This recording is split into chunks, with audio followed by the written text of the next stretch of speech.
100,000អនុស្សាវរីយ៍តើអនុស្សាវរីយ៍អ្វីខ្លះទៅបានជាត្រូវរាប់ដល់ទៅ100,000ពិតណាស់អនុស្សាវរីយ៍គ្រប់វិនាទីគ្រប់ទិនទិវារាត្រីលេងអីនឹងឆក់ដកជាប់នៅក្នុងអន្តរិយារម្មណ៍មនុស្សក្មេងចាស់ប្រុសស្រីបើទោះជាក្នុងវ័យណាក៏ត្រូវតែមានអនុស្សាវរីយ៍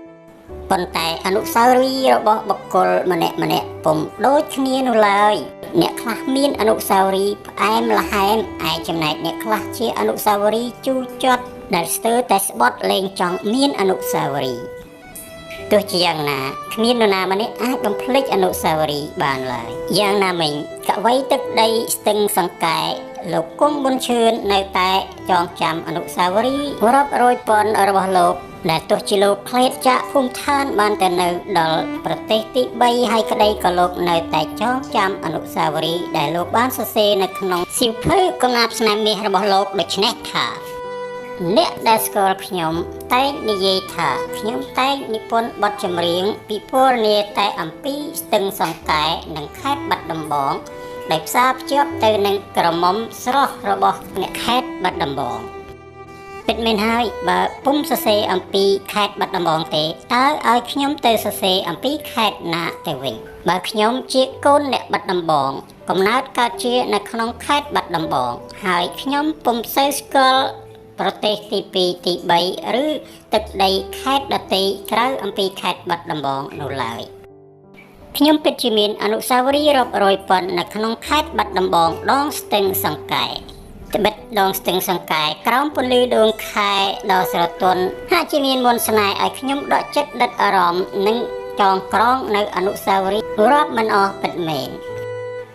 បទអនុស្សាវរីយ៍ដងស្ទឹងសង្កែនេះក៏ជាកេរដំណែលដែលលោកគង់ប៊ុនឈឿនបានចងក្រងនិពន្ធនិងដាក់ឲ្យអធិរាជសម្លេងមាសមកស្រាយបរិយាយអំពីដងស្ទឹងសង្កែតាមខ្សែទឹកហូរដូចតទៅ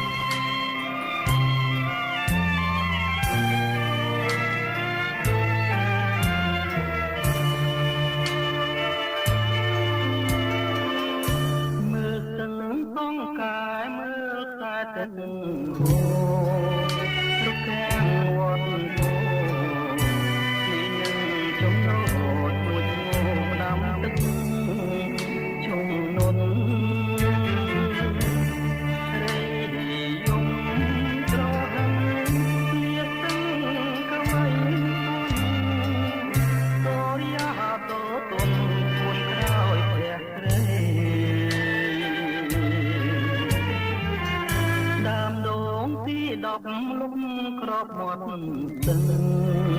បងឈរធៀមស្មឹងឈរចាំប្រលឹងស្ងាត់ឈឹងលុះលងរីត្រេអូនភ្លេចវាចាណែបានអមយ៉ាពីថ្ងៃថាមក8ត្រីមកមក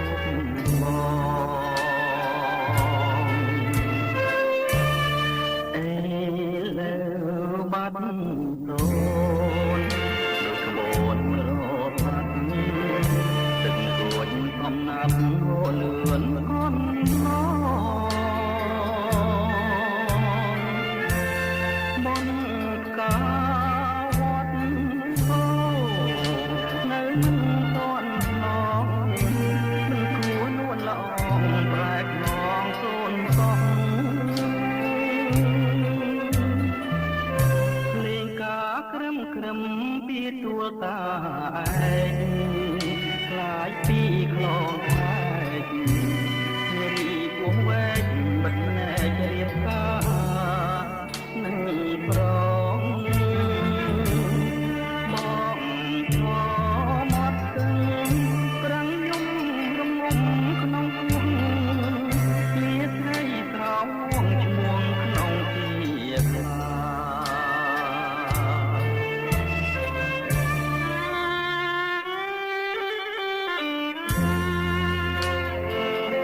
លតាឯក